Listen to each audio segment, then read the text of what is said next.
which is a digital marketing company based in Biloxi, Mississippi. Crystal has over 10 years of experience in the field of marketing and graphic design, and I actually met Crystal through our Leadership Hancock County program, and she's an amazing individual. She has a wealth of knowledge, and I'd go ahead and transfer it over to Crystal, and I'll let you go ahead and get started and tell us about reaching our audience on the go, Crystal. Thank you, Natalie. Good afternoon, everyone. First off, I just want to congratulate everybody that's on this call today and joining us on this webinar. If you're still seeking to learn more and grow your business, I think that's awesome, because part of what this presentation is going to be about is not only the technical aspects of reaching your audience on the go, but just expanding your mind to figure out the new trends that are out there and figuring out new ways to reach your audience and grow your business. So again, congratulations for even being on this webinar today to further your knowledge and learn. So reaching your audience on the go. How many of you can look at this photo and feel like you can relate? I know I can. Nowadays, everyone is constantly on mobile devices. You see you have the wife here who's so busy tweeting or pinning something on Pinterest, she's pouring coffee on her husband's lap, and the kids don't even seem bothered by it because one is on a laptop and the other one is probably Instagramming a selfie as we speak.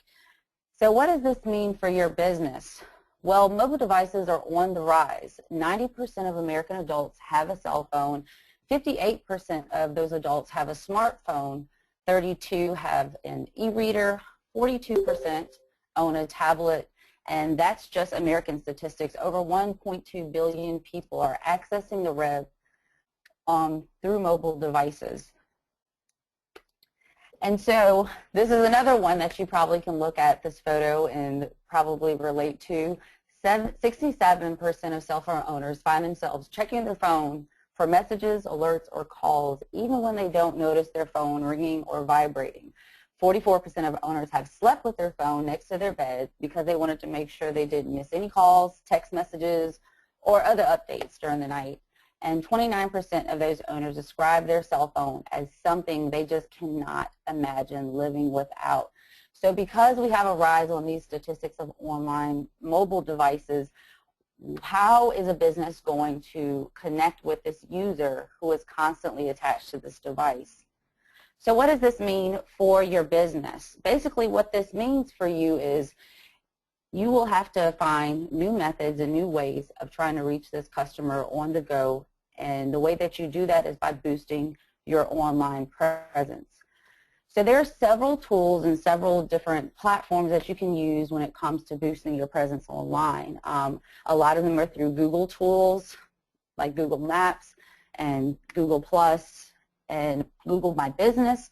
Then there's social media. We all know Facebook, Twitter, Pinterest, Instagram, mobile applications, SEO, and through content marketing. So we're just going to go ahead and jump into Google.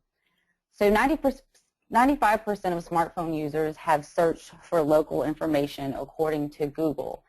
So again, what does this mean for your business? Well, Google has set up plenty of tools that you can use on its platform for you to be able to reach your audience. So through Google Plus, you can show up across Google. You can give customers the right information and build lasting relationships. And what we mean by this is if you've ever went to Google, one thing that I would highly suggest for you to do is to just take time to actually sit and Google your business. And if you're a person that's trying to build a brand for yourself, Google your name, and see what comes up. You may be surprised that maybe nothing comes up and you thought that there were plenty of things listed about you, or maybe you have a website, or you may find that you're coming up underneath somebody else's website or somebody else is giving information about you. So I would definitely say as homework, if you can't do it right now while you're on this call, take time to Google and see what's coming up for your business. If you do have a Google profile, or if you do see some information that's coming up, take time to review this information. You'll have images that can be placed in your Google profile, your location. You can even put video and different things of this nature. One thing you want to make sure you want to do is that make sure your information is up to date. And what I mean by this is sometimes people have Google profiles and they think that everything's up to date, but when somebody goes to find you on maps, the pin is in the wrong location and you're taking somebody to a deserted area and that's not where you are. So you want to make sure things like that are up to date. And then you want to figure out, do you own the content? And what I mean by this is, again, you may Google your business and the first link you see pop up may be on a chamber's page rather than your website or your Facebook page. Well, this is what we mean by, do you own the content? Are you the one that's out there telling your story about your business, or are you allowing somebody else or another channel to do it for you? And it's great to have backlinks on other sites, but you definitely want to make sure that your message is being told first by you. So when you go to search, make sure those things are popping up. And at the bottom, you can see if you haven't claimed your listing and you need to, you can go to google.com/business, and it's an easy process. They'll walk you through it. It's just like starting a social network site. You'll be able to upload images, upload a description, and your contact information. Another thing you want to do is check reviews about your business. Good or bad, take some time to check each one, and definitely respond to any negative reviews as quickly as possible. 61% of people have a better opinion of brands when they offer a good mobile experience. So it's very important to make sure that when people try to find you, it's easy, that your information is correct, and then what they have to say about you, make sure that you're helping control this. So if somebody does have a negative opinion, you're responding to it, it's much more likely that somebody's still going to do business with you if they see that you're handling it in a timely manner and that you're taking care of it and responding to it. So make sure you're doing that as well with your profile and the information that's out there on your business. Are you found on maps? So this is very important because there are tons of people, including yourself and I, we're constantly on our phones trying to search for the next restaurant in our area, a gym, an ATM, tons of different things people are always on maps trying to find. And if you're not popping up, then we basically feel like your business is not there. So just look at some of these statistics. 74% of adult smartphone owners ages 18 and older say they use their phone to get directions or other information based on their current location. Among these users, 30% are saying that at least one of their accounts is currently set up to include their location in their posts. And 12% of adult smartphone owners say they use a geosocial service to check in to certain locations or share their locations with friends. So basically what this is saying again is you need to be found and you need to be located with your correct address, because like they're saying, people are checking in. That can be through Facebook, that could be through Foursquare, that can be through different platforms, and you need to make sure you have all of these listings, not just Google, but Bing. If you're a tourist company, you want to make sure you're on like TripAdvisor, and just make sure you're on relevant platforms for your industry so that when people are looking for you, you are popping up on those maps as well, on those profiles as well. So this moves us into another behavior that is on the rise, shopping online. So 60% of mobile shoppers use their smartphones while in a store, and then another 50% while they're on their way to the store.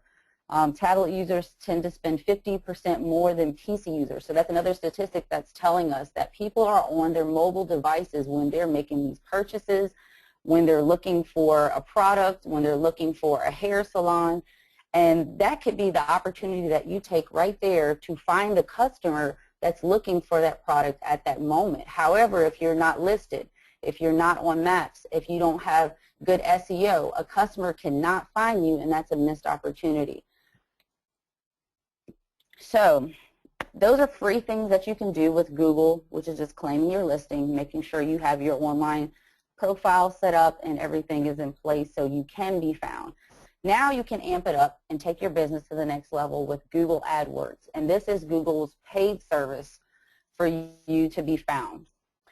So as you can see on here, this is a screenshot of what Google Adwords looks like. So you can see in this area, these are all your Google ads. And I know everybody has done a Google search and they've seen these, whether or not you've paid attention to it or not. They come up every time, and then on the side right here as well.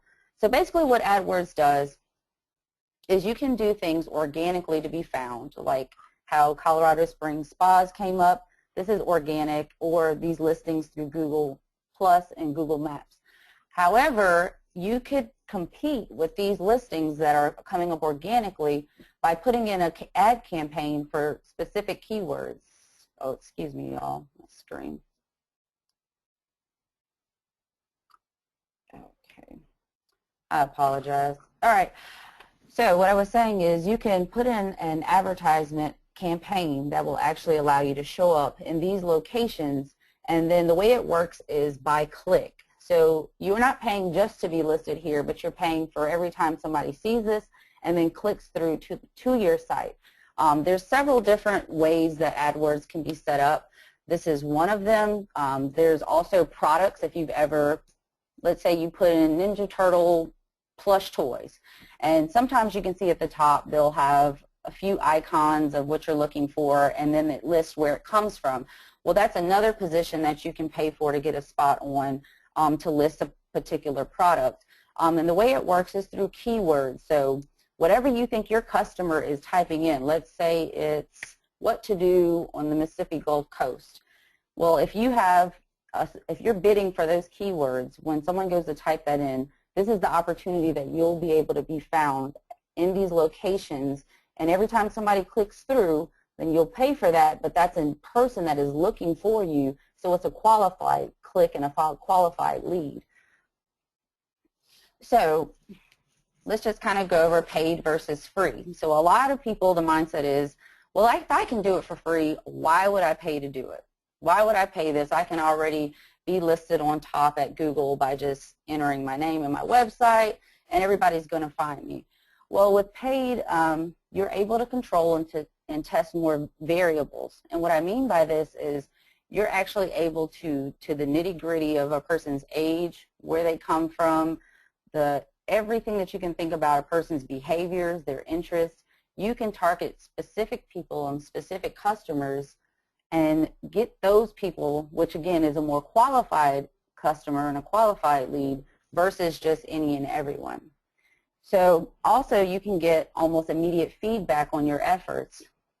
You can reach people the moment they are searching for what you offer. So that's what we were talking about earlier. If somebody is looking for hair salons, you're bidding for that word and you're on the top of the page, they're going to find you a lot faster.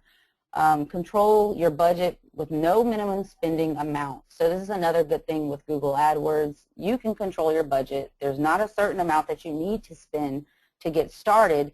And one of the top things that we love about doing any online advertising, that you're able to track your progress. So tracking your progress is a huge benefit. And the reason for this is many of you may have done other advertising avenues like billboard, or let's say a magazine spot or a newspaper spot. And while these are really good, you really don't know how many eyes viewed that paper. You don't know how many people came to your business because they looked at that billboard ad. But with Google Analytics, with online marketing, you're able to track exactly who you're reaching, where they come from, what their interests are, what you're paying for, and because of that, you'll know your return on investment, and you'll also be able to optimize your campaign as you go along to be able to make it more cost efficient. So where you might have started out paying $2 for a customer, as you go along and tweak your campaign, you might get it down to 50 cents. So again, it's a really good way to reach your customer, and then you know exactly who you are targeting, who you're getting, and you can track your progress. So that brings us to Google Analytics. There's a lot of people who have a website, again, and we get so excited. We get a website, we have it up, we give everybody a URL, and we just know traffic is going to come, customers are going to come, and everybody's going to be here, I'm going to make $1 million. Well, it doesn't always work that way, and again, this is why we want to do some online marketing in addition to other things that we do to reach our customers online. But through Google Analytics, and you want to make sure you have Google Analytics attached to your website, But with Google Analytics, you are able to see exactly who's coming to your website, how many visits you're getting, if a person is just coming on and then leaving, what page they visit the most. When they visit the home page, are they going to the cart? Are they going to the blog page? Are they going to the event page? And then you get to see where your traffic comes from. So, for instance, let's say you set up a Facebook campaign. Well, then you can go back and view during the duration of that campaign on your Google Analytics and see if a lot of traffic came from Facebook. Being able to do this is very important, again, because you don't want to just do an ad campaign just to have one. You don't want to just throw money out to something just to do it. You want to make sure you're very strategic with everything you do. So if you know that your Facebook traffic is increasing on your Google Analytics and you ran a Facebook campaign, then you know that campaign is most likely doing its job and working.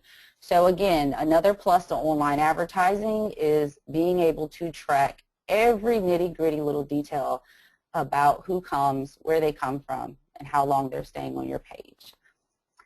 So now this brings us to social media. When reaching your audience on the go, you cannot ignore social media.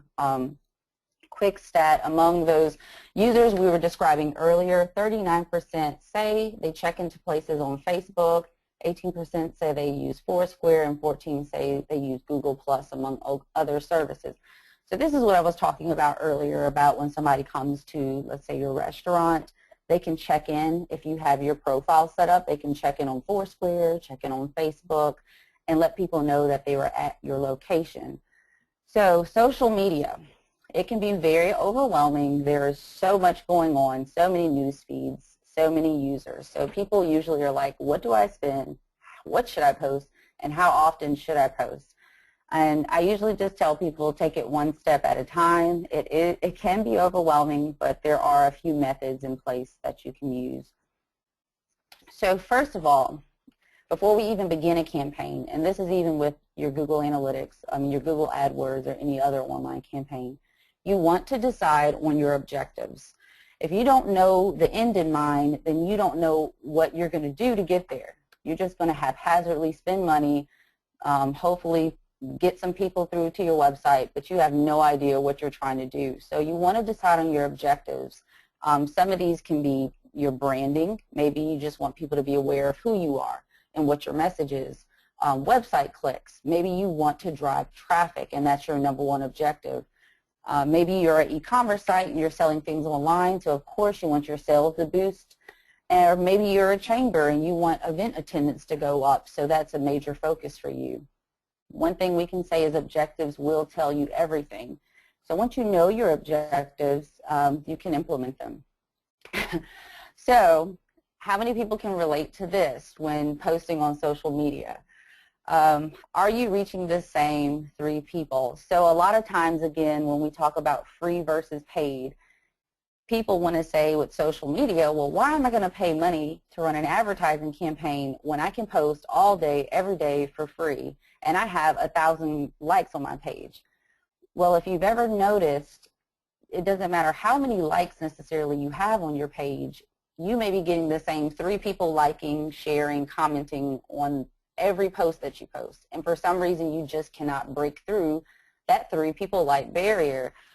This isn't your fault. It's an algorithm that's placed in a lot of social media sites such as Facebook, where there's so much content being shared nowadays. They have to take it and make sure that they qualified everything that's being put out there for the user experience to be better. So basically, like what Facebook did is, you probably had so many people trying to spam and sell things, and as a user, that's annoying. You're going to leave Facebook. You're not going to go back because it's a horrible experience. So what they started doing is, based off of what you like, what posts you engage with, what your behaviors are, that's the things that you'll see on your feed more. So for a business or a company page that's trying to reach these audiences, it's a lot more difficult because they're trying to make sure each thing that a person sees on there is qualified and relevant to what they like and what their interests are. So it's not your fault that you're only getting 3 likes. You're getting less reach just like everyone. So they're making you have to pay for that reach. So if you even paid $35 for a 7-day campaign, that's $5 a day, you will see tremendous breakthrough from increased likes, you'll have more reach, and you can even pick where those reach go. So the first thing we'll say to do is to run a test campaign. Again, right now we're in social media, but this is for any online campaign like AdWords. You want to start with a test campaign to kind of test the market and see who's coming, through the campaign, the demographics, and see what's working and what's not working. Again, online advertising is very budget friendly, so you can start really little and then grow. But they basically decide on the timeline, understand your audience, and then start the first stage of your strategy. So this is an example of a test campaign that you can see on Facebook. So this person has a very eye-catching image, really quick text, not a lot to have to read through, so it's really eye-grabbing. So this kind of marketing campaign is the one that helps promote the page for it to get more likes. There's all types of campaigns that help you with website clicks. They help you get more post reach, and again, overall likes on your page. But there's several of them, but you definitely want to get to know your audience. So once you run your test campaign and you start looking in your insights and your analytics in your back office of Facebook or on your page, you'll be able to start seeing who your audience is. If it's men, more men coming to your post or engaging with you, or more women, if they're between 25 and 35, if they're older. It lets you even see, how much money they make on average, what their interests are and behavior is. So really get to know who your audience is when you're doing a test campaign, because you may have thought you know who your audience is. You may have thought, oh, I reach women 25 to 35, and really you're reaching men 60 to 70 years old. So definitely see what your audience is and adjust your campaign. So the way to do this is to review your analytics. I don't know if a lot of you manage a page or have been on a Facebook page, but this is the back office where it shows you who's coming. So you can see it shows you the gender, the geographic location, the age, demographic, and this is where you can get to know your audience more. And here's more insights of your campaign that you want to watch. This page basically shows you what time your audience is on and what time they're engaging with you most. So you can see this one, and people are coming in later at night around 8 o'clock. So that might be when you need to post. So again, this is about being strategic, just making sure that you are really checking what's going on and not just assuming the user behavior. This is another shot of the back office. This is your post reach. So this is just going to show you the number of people who saw your posts. And as you can see, a paid campaign versus just doing it for free, you have a lot larger reach when you pay for a campaign. And that's just the way it's set up. So if you definitely want to reach your audience on the go and increase the reach that you have through social media, doing a paid campaign is definitely the way to go. And again, you can start with a really low budget, so it's very cost efficient. This is another insight that just kind of goes over your posts, so you can see which ones are getting more engagement. You can see what type of content is working better on your audience, and you can choose whether you want to boost that post or if you want to try different types of content or if you want to try different times. Again, all just something to create a strategy online. So when creating a strategy, there's a few components. Again, you definitely want to go over your target audience. So that's where those analytics will tell you who you're actually reaching and who you're going after. You'll want to schedule your posts ahead of time so you can have more free time to do other things in your business and not be a full-time social media manager. You want to make sure your content is relevant to your audience again. Go over your budget to make sure that you're able to make it cost efficient over time, and you definitely want to grow the budget as it builds momentum. And then you definitely want to have conversion goals. Conversion goals are very important because they go hand in hand with your objectives and helping you complete tasks and not just getting more likes, but getting more likes to build brand awareness or getting more web traffic to make more sales. So how do you determine a budget? This is a question we get all the time. As a general rule, the SBA suggests 7 to 10% of revenue allocated to marketing. But the way that we determine a budget is through the customer acquisition cost. What you'll want to do is, okay, let's go back to the Ninja Turtle pillows. So we know a Ninja Turtle pillow is $20 to buy. So it may be worth to pay $5 per customer that's coming through as long as they're converting and buying a Ninja Turtle pillow because you're making a profit on that purchase. So that's another way that we say to do the budget, by knowing how much you want to spend per customer to come through. Once you know that cost, again, it can adjust. You can make it more cost efficient, where if you were paying $2 per customer, there's ways to get it down to 50 cents per customer. But kind of knowing what you're willing to pay to acquire something is the way you set your budget. Your test campaign results will definitely help you determine your budget to see what's actually working. And then, of course, the return on investment that you can view after you start running test campaigns. This is a huge flag. People think because they start throwing money at an online campaign that it's automatically going to succeed. Again, you know, everybody's coming to my website now. I know they're buying product. I'm going to make tons. But this isn't the case. And if you can see through all of these online avenues of how to reach your audience, content plays a huge part in it. It's called content marketing. And nowadays you can see even banks have blogs, and everybody has a blog on their site, because the way that Google searches for keywords in a website is not only by the relevancy to the user that's looking for it, but also how up to date it is. So that's why you'll see people that are constantly blogging, or people that are constantly updating their content on their timelines and on their profiles, because the more up-to-date content that's relevant to your user, the better chance you get of reaching them. So don't ever think you can just throw money at a campaign and it's just going to grow overnight success because you've spent thousands of dollars on it. Make sure you're always qualifying for your user base. Make sure you're always putting content that's relevant. Okay, so you're building an audience. Let's say they're coming to your website now. What are they going to do next? This is another thing that a lot of people don't think about when it comes to online. Again, you've got a website, you're excited, people are coming to it, but what are they doing?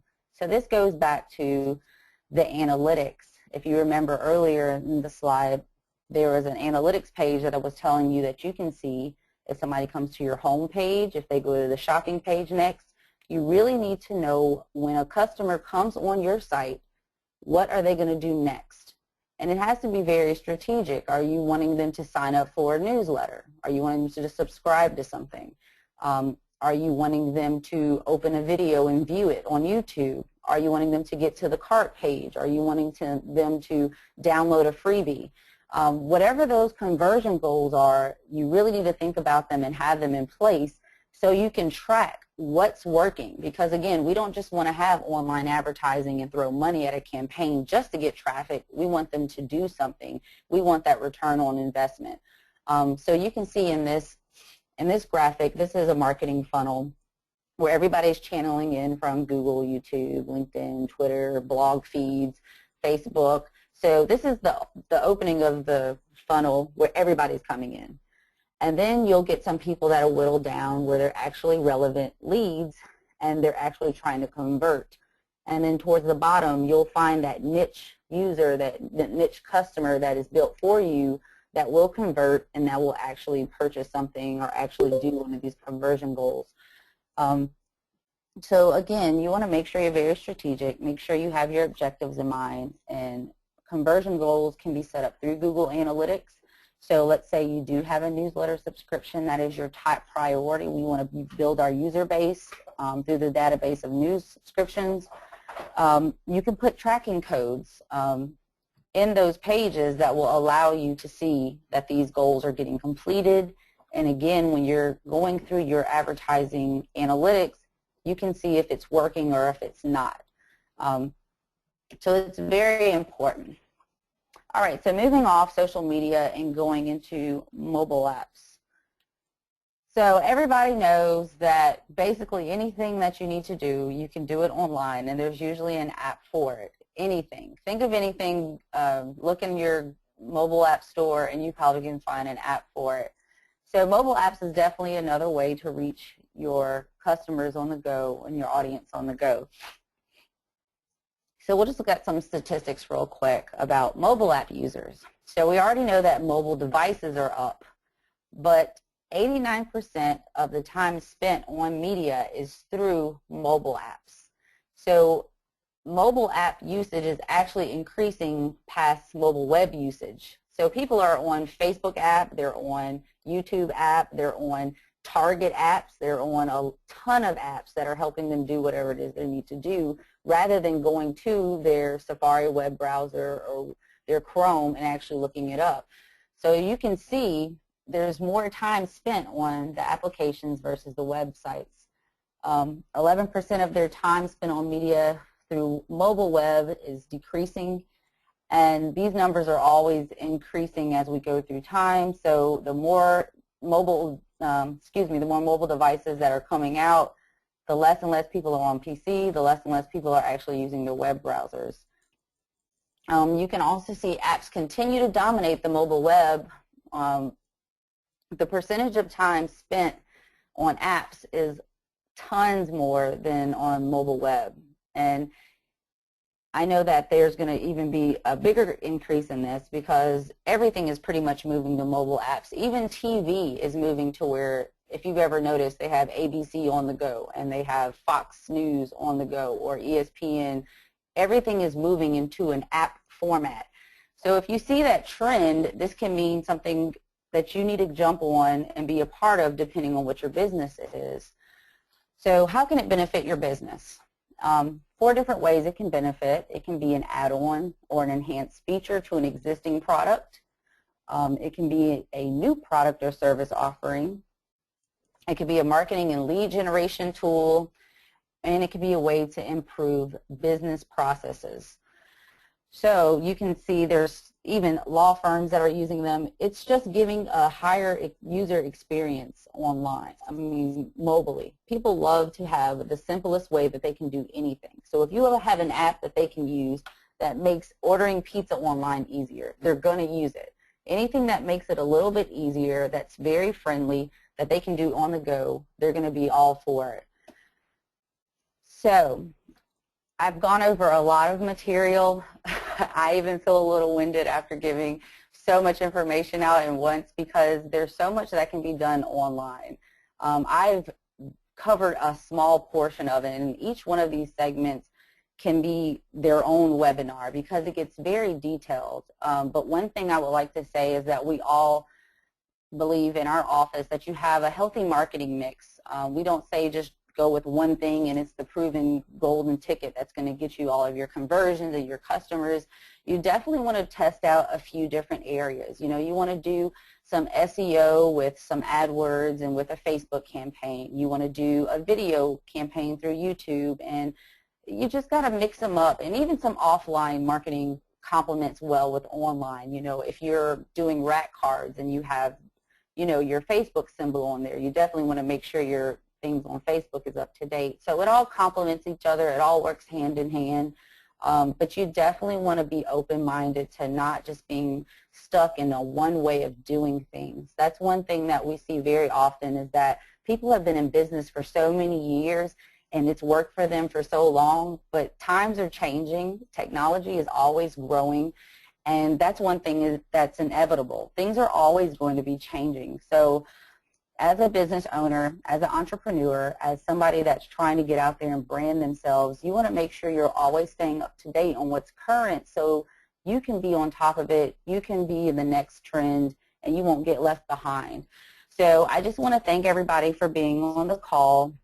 I know there's probably tons more we can discuss, so right now I'm going to open up to questions, and Elia and myself will be happy to answer anything that you have. And again, thank you guys so much for joining this webinar. I hope you enjoyed it.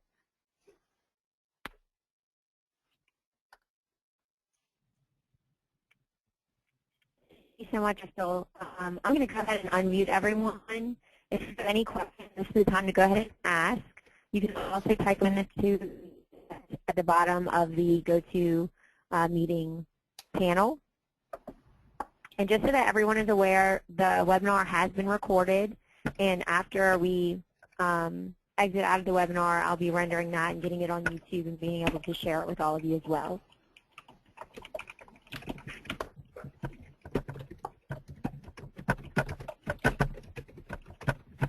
Any questions?